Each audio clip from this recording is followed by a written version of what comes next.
네, 이어서 강의 가겠습니다. 자, 실용신이라는 거는요. 실용신이라는 거는 특허까지는 갈 수 있는 기술력은 부족하고요. 네, 그렇다고 해서 어떤 지식재산권은 보호를 해야 되는 그 차원에서 발휘할 수 있는 건데요. 완전한 새로운 기술과 새로운 제품의 발명에는 미치지 못하지만 그런 기술은 안 된단 말이죠. 어느 정도의 개선한 경우에도 보호할 수 있는 지식재산권이다. 뭐냐? 쓰세요 라고 하면 만약에 대면 수업에서 시험을 치르게 된다면 자 나오는 문제입니다. 실용신안이란 이미 발효한 제품에 대하여 개량하고 개선하여 제품을 더욱 유용하고 편리하게 사용할 수 있게 하는 기술이다. 그보다 수준이 낮은 발명해주는 지식재산권을 말한다. 이렇게 누가 설명을 해놓고 있습니다. 그 다음에 디자인권. 자, 또 디자인을 다른 사람이 또 복제하면 안 되니까 디자인권은 제품의 형태, 구조, 색 등을 결합하여 시각적인 아름다움을 표현하는 것에 대한 권리를 의미한다. 디자인에 대한 법률적인 보호기간은 디자인권을 등록한 날부터 15년입니다.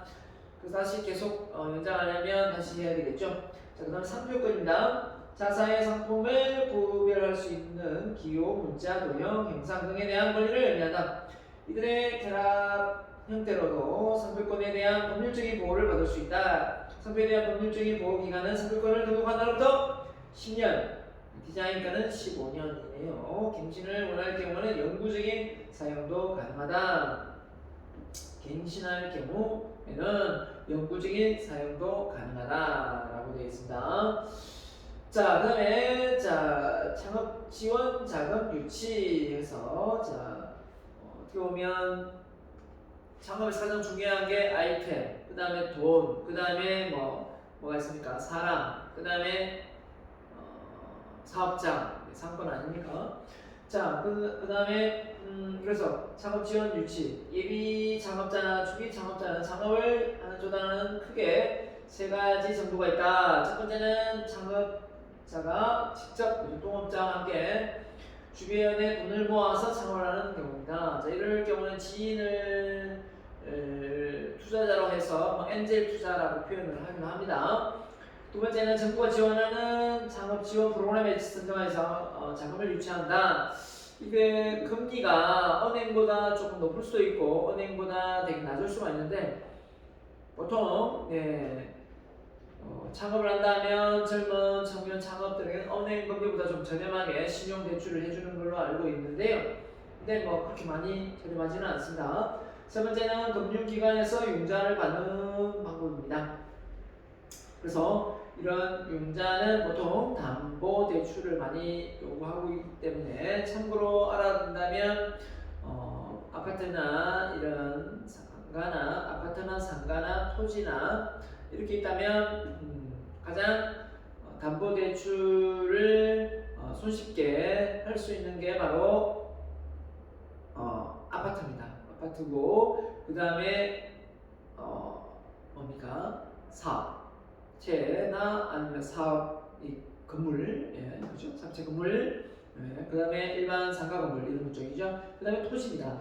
그래서 왜 이렇게 이제 아파트 같은 경우는 대출을 쉽게 해줄 수 있느냐라고 한다면 황금성이 좋죠. 그래서 은행이나 신용보증재단이 이렇게 대출을 해준다면 그 사람들은 돈을 잘 빌려줬다가 돈을 잘 갚아야 되는 거 아닙니까? 이자 놀이를 하는 건데 만약에 원금을 잘 안 갚으면 큰 손해죠. 그렇기 때문에 원금을 떼이지 않으려고 최대한 사전조사를 많이 하지만 결국은 뭡니까? 결국은 신용도가 높은 게 제일 좋은 거고 그 다음에 이제 담보가 납부해야 되기 때문에 금융기관의 융자는 담보대출, 특히 아파트를 선호하죠.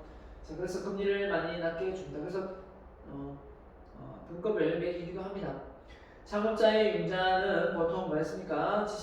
예비 창업자나 초기 창업에 자금을 유치하는 방법 중에서 하나의 금융기관으로부터 창업자금을 융자하는 방법인데 자, 지식재산권을 확보하고 있는 기업의 유리한 지식재산 금융 상품을 가지고 있는 기관은 기술보전기금, 신용보전기금, 산업은행, 기업은행 등이 있다. 그래서 이 지식재산권의 어떤 특허를 받거나 이렇게 하다 보면 상표 특허를 받거나 하다 보면 어떻습니까? 그걸 어떻게 보면 그 하나의 기술력으로 인정받기 때문에 그 산업은행이나 그죠? 기업은행에서 그것을 통해서 유리한 지적재산 금융상품으로 인정해주기 때문에 금리를 좀 더 저렴하게 할 수도 있다라고 보는 겁니다.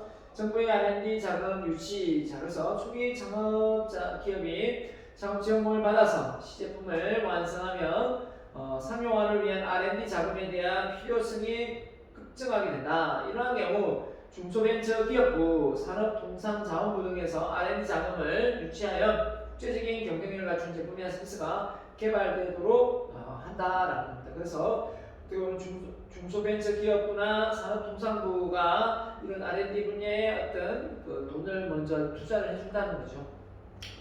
자, 이게 큰 기술일 때 가능한 거고요. 자, 그 다음에 투자 유치. 자, 최근에는 지적재산권을 기반으로 중소기업에 투자하는 벤처캐피탈 투자 전문 기관 회사죠. 그 다음에 자산 운용사들이 늘어나고 있다. 네.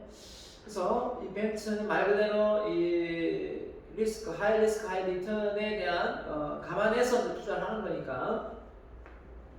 자, 마케팅 활용. 창업기업이 기존의 기업과 경쟁에서 매우 어려움을 겪는 건 당연하죠. 그래서 그것이 마케팅이나 창업기업에 대한 브랜드 이미지가 낮을 수밖에 없죠. 그래서 아직 증류되지 않아서 소비자 입장에서 제품의 우수성을 확인할 수 있는 방법이 거의 없다. 이럴 때 가장 효과적인 마케팅 방법 중에 하나가 지식재산권을 이제 특허 몇 조항 특허 이렇게 대놓으면 왜 특허 이러면 제가 예전에 청송 주황산을 놀러 갔었는데요. 그때 내려오는 그 부분에 청송에 사과가 많지 않습니까? 사과는 사과 파이를 이제 꼽아서 파는데 그 아저씨가 특허를 냈다. 그래서 특허에 어떤 현수막을 걸어놓고 사과 파이를 팔더라고요. 한 8개 정도 놓고 10,000원씩 이렇게 팔던데 아무튼 그렇습니다. 기술 거래. 기술 거래는 특허 기술에 대한 소유권을 타인에게 완전히 이전하는 특허권 매매. 특허 소유권은 본인이 소유하고 특허 기술의 실시권을 양도하는 로열티를 받는 라이센스의 방식이다. 상당히 메리트가 있는 거죠. 그래서 예전에는 자격증도 빌려주고 이 라이센스를 빌려주고 그렇게 했었는데 지금은 그런 게 많이 이제 못하게 되고요. 직접 이제 해야 되고 공인중개사도 예전에 자기가 안 따고 공인중개사 다른 사람 걸 빌려서 하는 경우도 있었고요. 지금은 안 되죠. 지금은 안 됩니다. 일단 이런 기술 부분에서 빌려주고 로얄티를 받을 수 있으니까 상당히 이런 게 어떻게 보면 2대 8의 법칙, 파레토 법칙이죠. 상당히 돈나무를 심을 수 있는 그런 역할을 합니다. 그 다음에 인정받기. 자, 그래서 지식재산권을 보유한 경우에만 인정을 받을 수 있도록 되어 있는 인정이다. 신기술 인정, 그죠? 신제품 인정 등 특허를 받은 경우에만 인정이 가능하다. 그렇습니다. 자, 그래서 변리사를 찾아가서 이게 특허가 가능한가 상담 다 가능하고요. 그 다음에 또 특허를 내는데 비용이 발생하는 경우가 있는데 그거 역시 또 정부에서 지원을 해주는 게 많아요. 그래서 변리사가 중소기업 울산 같으면 경제진흥원에 가면 이런 기술력을 지원해주는 부서가 있다. 소개도 시켜줍니다. 저도 한번 특허를 내려고 교육 파트 쪽에 한번 해봤었는데 결국은 이 기술력이 증명되기가 좀 이렇게 좀 어려워서 그냥 책을 내는 걸로 그냥 저작권만 가지고도 특허를 내지 않아도 되는 걸로 해서 그냥 넘어갔습니다. 왜냐하면 제가 아는 후배가 변리사기 때문에 제가 후배니까 쉽게 찾아갔었는데 일단 선배님 이거는 안 됩니다 해서 제가 돌아왔던 기억이 납니다.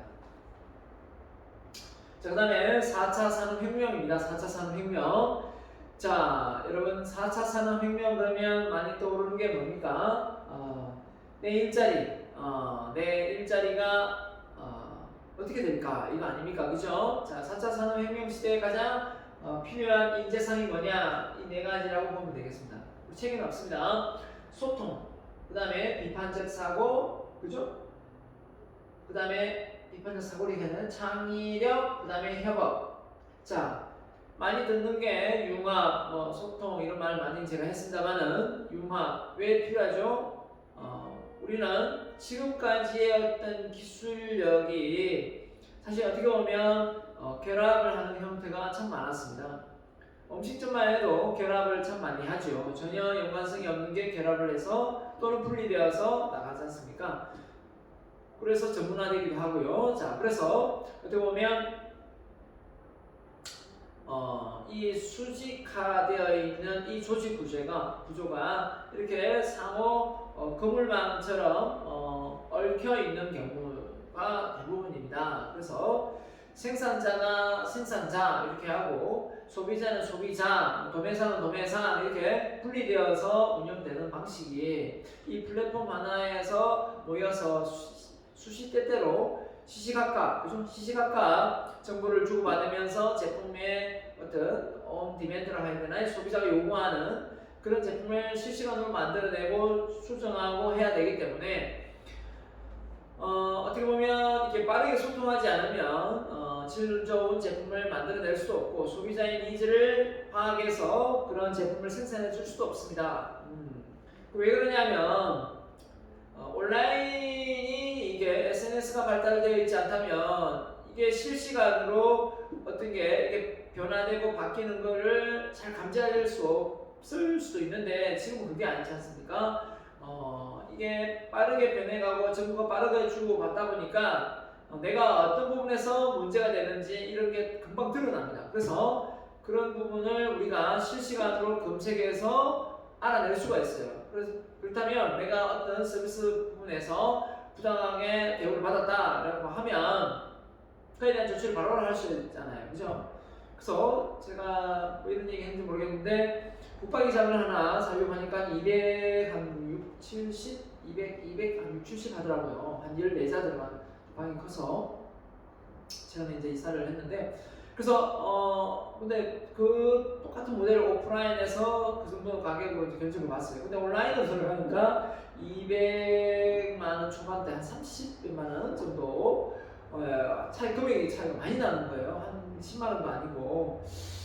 그래서 이제 대놓고 말을 못하고 제가 보류를 좀 시켰어요. 보류를 시키고 아직 구매를 하지는 않았는데 결국 그 정도의 가격 차이가 난다면 사실은 소비자가 똑같은 모델이 집에 와서 설치가 되는데 누가 바보 아닌다면 그죠? 한 60만원, 50만원 차이가 난다면 그죠? 가격 차이가 난다면 어떻게 되겠습니까? 그냥 한 10만원 정도, 5만원 정도 차이가 난다면 아이고 뭐 그냥 하겠지만 이게 30만원, 40만원 이렇게 금액 차이가 많이 난다면 또 달라지거든요. 그죠? 네, 그렇기 때문에 우리가 이 소통이라는 것 자체가 상당히 우리는 이 SNS의 발달을 통해서 빠르게 진행되고 있고 여기에 못 따라가면은 정보에 뒤처질 수밖에 없는 상황이 되어 있습니다.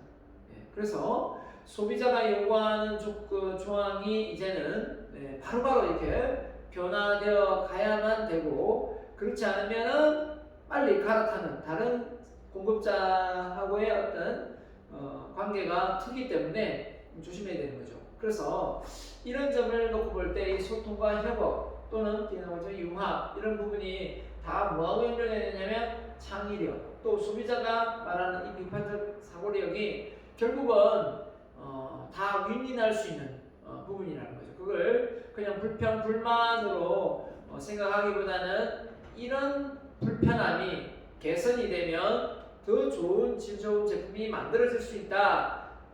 시스템이 가동될 수 있다. 또 다른 고객한테 이런 불편함을 덜 줄 수 있다. 이렇게 생각하면 훨씬 편한 거죠. 네. 그냥 말 그대로 식당에서 밥을 먹고 나가는 고객이 음식이 좀 짜다라고 말해주는 게 오히려 낫습니다. 그죠? 근데 그 고객을 통해서 알게 되거든요. 근데 먹으면서 마음속으로 맛이 너무 없다, 짜다. 그리고 그냥 나가버리면 모르는 거거든요. 주인은 모를 거 아니에요. 그죠? 자, 아무튼 그렇습니다. 4차 산업의 개념의 특징. 자, 아놀드 토인비가 뭐라고 했냐? 이 4차 산업혁명이라는 단어를 토인비가 처음에 이렇게 거론을 했는데요. 자, 보면 4차 산업혁명의 용어는 본래 그죠? 산업 4.0 해가지고 제조업과 정보통신이 융합되는 단계를 의미하였으나 이랬습니다. 제조업 그죠? 그래서 이게 2016년 세계 다보스 포럼이죠. 포럼에서 거론되면서 이제 좀 많이 알려졌죠. 그죠? 급속한 과학기술의 발전에 4차 산업혁명은 현재 시장, 경제 모델과 더불어 일자리 지형에 크다란 영향을 미칠 것이다 라고 말하면서 4차 산업혁명이라는 단어를 쓰기 시작했는데요. 자, 4차 산업혁명은 인공지능, artificial, 그죠? intelligence, AI, 자, 머신 러닝, 자, 로봇공학, 나노, 3D 프린팅, 유전학, 생명공학, 기술같이 이전에는 단절되어 있던 분야들이 경계를 넘어 분야 간의 융복합을 통해 나아가는 기술 혁신 변화이다. 한마디로 이 영역이 흐릿해졌다는 거죠. 마케팅 부서 마케팅, 생산부서 생산, 인사부서 인사, 이렇게 해서 재무부서는 재무부서 이렇게 담당자가 무조건 있는 게 아니라 이게 이제 서로 이제 연결되어서 한마디로 경계가 좀 약간 느슨해지는 그런 단계가 되어버려서 결국은 빠르게 대처를 해야 되는 시점이 도래된 거고 그 경계가 무너지게 된 것은 결국은 이 소비자가 원하는 어떤 요구에 빠르게 대처하기 위한 전략이 아닌가라는 생각이 들거든요. 자, 그래서 4차 산업혁명은 초연결성, 그죠? 다 연결되어 있으니까 초진흥화의 특성을 가지고 있어. 이를 토대로 모든 것이 상호 연결되어 있다, 그죠? 보다 진흥화된 사회로 변화시킬 것이다 라고 했습니다. 그래서 내가 무심코 그냥 네이버에 검색했던 그런 키워드들이 빅데이터를 통해서 제가 검색한 단어들이 결국은 뭐가 됐느냐? 지금의 내가 가지고 있는 관심 분야가 노출되고 또 그 관심 분야가 노출되면서 그런 상품이 제 휴대폰에서 계속 띄어지고 그런 거 아닙니까? 이 사람이 이쪽 분야에 검색을 하니까 이쪽 관련의 내용이 계속 저한테 보여지는 거죠. 네, 그런 걸 보면 기술력이 참 대단하고 빠르게 가는 것 같습니다. 그래서 우리 사회는 이미 초연결 사회로 진입하고 있다. 자, 4차 산업혁명의 주요 변화 동인인 인공지능, 빅데이터 연계, 융합으로 인해 기술 및 산업 구조가 초진흥화될 것으로 예상된다. 자, 이렇게 됨으로 해서 결국은 우리가 빠르게 여기에 발맞춰 나가지 못한다면 어떻게 되겠습니까? 결국은 내 일자리가 그냥 소리 소문 없이 사라질 수도 있겠죠. 자, 이런 부분을 우리가 감안할 건데, 자, 그래서 1차 산업 뭐였죠? 바로 전기기관, 2차는 전기, 3차는 뭐였을까요? 바로 컴퓨터, 그죠?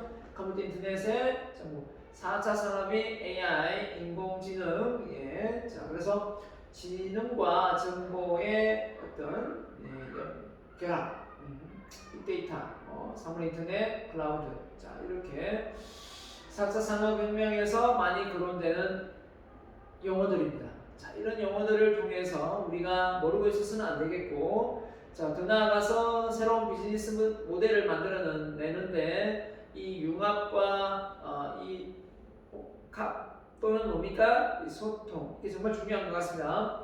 자, 4차 산업혁명과 과학기술의 영향. 자, 4차 산업혁명은 과학기술, 정보통신이지 않습니까?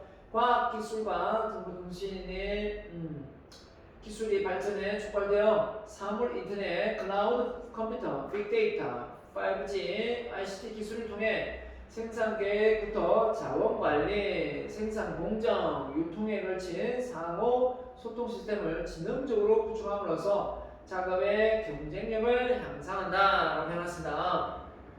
그래서 사물 인터넷을 활용하면 제품의 상태를 실시간으로 체크하여 생산자에게 전송 관리하는 것이 가능해지고, 이는 소비자와 생산자가 정비를 등을 위하여 불필요한 자원을 투입할 필요가 없어짐을 의미한다.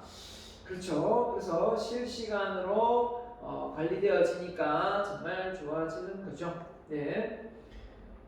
집에서 사물 인터넷 보통 뭐가 있습니까? 여러분이 제가 한번 설치해 봤는데 보통은 이제 불 꺼져 불 꺼지고 TV 켜줘 TV 켜지고 예를 들면 방법 이렇게 되어 보이죠? 네, 아무튼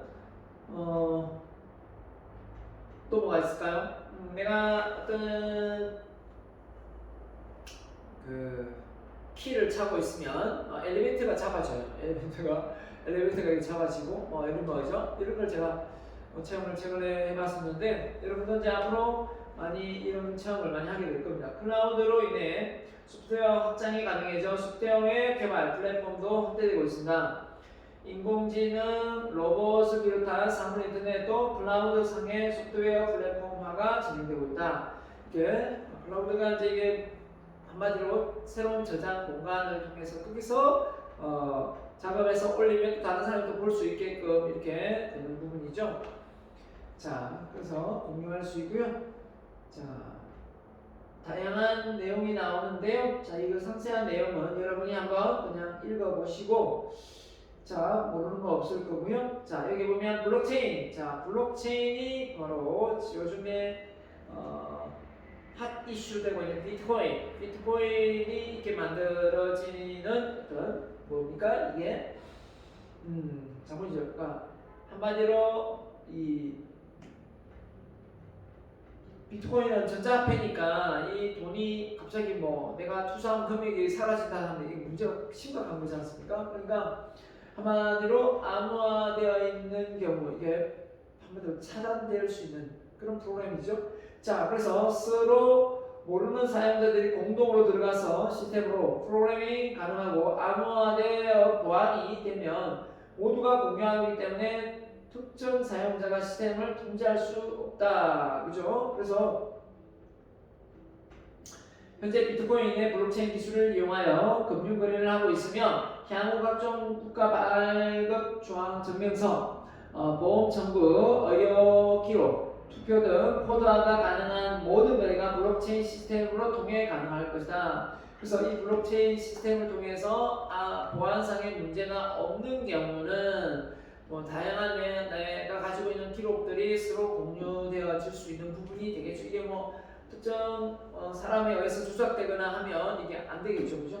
자, 그래서 지금 비트코인 가격이 7천만 원이 넘었었죠. 네, 자, 이런 경우를 뭐라고 해야 될? 제가 여러분에게 비트코인을 투자를 하세요라고 해야 될지 말아야 될지 묻는다면 혹시 여러분이 저는 참 말하기가 참 그죠? 이게 아직 전자화폐로서 우리나라가 공식화해서 인정한 그래서 쓰고 있는 경우는 아니지 않습니까? 그죠? 네, 이거를 많이 활용되는 마트에 쓸 수 있는 것도 아니고. 근데 이제 이게 또 하지 마라 그런다고 해서 이게 어떻게 보면 전 세계적으로 이런 쪽의 방향을 이어가는데 우리나라가 또 도태될 수 있는 부분도 있고. 그래서 누굽니까? 일론 머스크 그죠? 테슬라 회장은 여기 투자도 하더라고요. 일론 머스크는 그죠?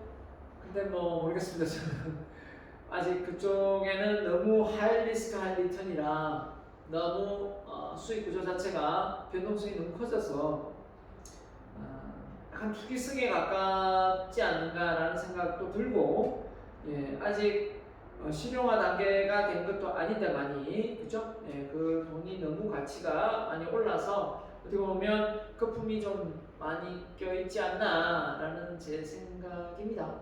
그럼 여러분이 각자 비트코인 투자하면 제가 뭐라고 할 수는 없겠지만 여러분의 선택이고요. 불법은 아니지 않습니까? 불법이면 전 세계적으로 그런 통화 전자화폐를 발행하지 말아야 되겠죠. 자, 4.4 혁명은 데이터 기반 수석 최적 시스템을 지향함으로써 데이터 분석을 통한 최적의 맞춤 서비스 제공이 실현되는 사례입니다. 그래서 결국은 데이터를 통해서 그걸 카테고리로 이렇게 묶어내면 새로운 어떤 수치화가 될 수 있는 부분이 있잖아요. 그러면은 그걸 활용해서 결국은 소비자가 무엇을 원하고 있고 또 어떻게 하면 되는지 예측이 가능하다는 거죠. 그래서 데이터는 전문적인 얘기죠. 그래서 100% 활용하지 못하는 유휴 자원. 예, 그래서 이 빅데이터가 활용됩니다. 낭비 제거. 예를 들면 어디에 신호등을 설치하는데 이 신호등이 수동으로 할 건가 자동으로 할 건가라고 봤을 때 수동으로 할 수도 있죠. 막 자동으로 해놓으면 몇 시간 몇 분 간격으로 이렇게 몇 시간이나 몇 분 간격으로 이렇게 신호등이 켜지잖아요. 그러면 사람도 아무도 안 지나가는데 신호등이 켜지면 빨간불이 켜지면 다 차가 서야 되잖아요. 그럴 때 수동으로 해놓으면 사람이 딱 누르면 지나갈 사람이 있으면 누르면 되잖아요. 눌러서 그 신호등을 제어하면 되니까 청원회 같은데 이런데 국도 같은 경우는 이제 수동으로 되어 있는 경우도 많죠. 그런 것처럼 이게 좀 이렇게 잘 해야 되고 그 다음에 이 로타리가 울산은 좀 많아요. 로타리가 많은데 들어오는 진입로에 차량이 많은 곳이 있잖아요. 그럼 그곳은 신호를 더 많이 시간을 할애하고 들어오는 진입로가 차가 적으면 결국은 신호가 짧을 수밖에 없잖아요. 그게 바로 어떻게 보면 데이터를 활용해서 이쪽은 차량이 많이 유동이 있다. 그러면 그쪽은 신호를 더 많이 줄 수 있습니다. 그래서 이런 경우도 다 뭡니까? 에너지 효율을 깨할 수 있는 거고 또 차량을 울산의 공업 로타리의 차가 한번 막히면 생쇼를 하죠. 신봉 로타리도 마찬가지 사고가 나면 엄청나게 막히는데 앞으로는 아마 그죠? 지금 국도라고 해야 되나요? 예, 양산간에 또 국도가 또 옥동에서 저로 넘어가죠 북으로. 그러면 아마 좀 더 많이 덜 막히지 않을까라는 생각도 듭니다. 운영 비효율을 최소화할 수 있다. 시뮬레이션을 통해 통합적인 관점에서 최적의 해법을 찾아야 된다. 그 비효율성을 제거한다. 이런 것들이 모든 데이터, 이 스마트 시대에 가능한 스마트 시티, 스마트 밸류 체인, 스마트 행정. 자, 그래서 행정 관련 쪽에는 스마트 시티 이런 얘기 엄청 많이 합니다, 그죠? 그래서 스마트 울산 이렇게 이야기하면서 다 뭔가 자동으로 되는 것처럼 이야기하지만 아직까지는 그렇게 말처럼 화려한 것만큼 더 자동화된 거는 많지는 않는 것 같습니다. 좀 있으면 이제 여기 자율주행차나 그죠? 스마트 공장 이거 이미 있고 우주개발 이것도 뭡니까? 우주에 가서 신혼여행도 즐기고 거기에서 머물고 이런 게 자유롭게 되면 그때는 모르겠습니다, 그죠? 자, 인간의 지적 능력 초월이 가능해진다. 이거 로보 어드바이저도 있고요. 자, 그 다음입니다. 자, 저성장 돌파. 그래서 4차 산업시대는 사물, 사람, 그죠? 이 데이터, 인공지능 모두가 연결되어 네트워크 경제의 특징인 수학 최적의 법칙이 뭡니까? 한마디로 이야기하면 어느 정도 그 밀집된 곳에서 제한적이면 더 이상 누군가가 잠시 가면 더 이상 늘어날 수가 없는데 이 뭡니까? 이 온라인상의 플랫폼 시장은 이 기하급수적으로 많은 수요를 유발시킬 수 있기 때문에 결국은 고부가가치의 산업으로 인식될 수 있는 거죠. 플랫폼은 예를 들면 시장의 크기로 한번 봅시다. 자, 예를 들면 그냥 구분 가게에서 판매하는 거하고 온라인상에 판매하는 거하고 또 TV 홈쇼 비즈니스에서 판매하는 거하고 온라인상에서 국내뿐만 아니라 전 세계적으로 판매하는 거하고 그죠? 그렇기 때문에 그 세팅하는 거는 똑같지만 이걸 활용적인 측면에서 이게 이 시장 자체가 엄청 넓어지거든요. 그래서 수학 최정의 법칙이다 이렇게 표현을 씁니다. 혁신의 가속화가 본격적으로 이루어져서 저성장 기조를 도달할 수 있다. 그래서 대한민국이 나라는 적지만 아시아뿐만 아니라 전 세계 1등국가 될 수 있는 게 뭐냐? 이게 땅덩어리로 보면 별 볼 일 없는 아주 그죠? 예, 얼마 안 되지만 여기에서 우리가 뭐 이 땅으로서 승부를 거는 시대가 아니지 않습니까? 이 머리의 지능적인 측면에서 세계를 제패할 수 있으니까 얼마나 좋습니까? 우리는 머리 쓰는 걸 상당히 많이 해왔지 않습니까? 교육을 이마에 받고 있는데 그죠? 노동의 대체 지금 노동력은 중국은 참 인구가 많기 때문에 자기들 완전히 만약에 미국이 중국을 뺏어가고 무역 거래를 종지부 짓자고 많은 유럽 국가들하고 그죠? 네, 협업을 해서 중국을 만약에 겨냥한다면 중국 자체는 인구가 많아가지고 자급자족이 돼요. 소화도 돼요, 그죠? 소비도 가능하고 그렇기 때문에 그런 경우도 있겠지만 우리는 그게 안 되죠. 우리는 수출을 해서 많은 어떤 이득을 그죠? 예, 취해야만 나라 전체가 운영이 되는 그런 체제입니다. 네, 그래서 노동의 대체 보완, 경제 주체 의사결정 지원이 가능해지면서 생산성이 제고되고, 자 노동의 고부가치네. 고부가치 신제품 서비스가 실질적으로 등장한다. 노동의 대체, 이건 좋은 거는 아니죠. 좋은 거는 아닌데 노동력 운영자 입장에서 보면 한 사람이 여러 사람이 제품을 서비스를 만들어내는데 들어갔다면 지금은 반으로 줄고 또 좀 있으면 더 줄어든다면 결국은 인풋 대비 아웃풋이 더 크다면 사람은 인건비가 줄어드는데 이건 또 운영자 입장에서는 상당히 비용을 절감할 수 있는 부분이죠. 자, 그렇습니다. 그래서 노동시장의 변화 참 걱정입니다. 노동시장의 변화가 참 걱정이에요. 그래서 산업화되면서 4차 산업시대 도시는 발전하고 편리해지지만 오히려 일자리는 줄어드는 그 상황이 되는 거죠. 자, 그래서 자동화의 진전으로 노동에 대한 대체, 보완이 이루어져서 일부의 직업의 소멸과 새로운 직업이 탄생하게 된다. 와. 그 다음에 우버 뭔지 알죠? 네, 우리는 우버를 근무했죠. 미국의 이제 우버는 말 그대로 일반 택시 이런 영업을 하는 택시가 아니지만 차를 나눠 타고 이렇게 공유할 수 있는 그런 앱이 있기 때문에 가능한 거 아닙니까? 우버 택시. 그 다음에 에어비앤비도 그냥 일반 영업하는 숙소가 아니지만 일반 집에 가정집에 어느 손님이 와서 오늘 하룻밤 자고 뭐 어느 정도 숙박비를 내면 나는 방을 빌려주겠다 이거 아니에요. 근데 우리나라는 이제 기존에 있는 영업을 하는 뭐 여관이나 또 뭡니까 이런 공간이 있잖아요. 예, 공간이 있는데 왜 그런 데서 하느냐? 왜 우리의 일자리를 왜 사업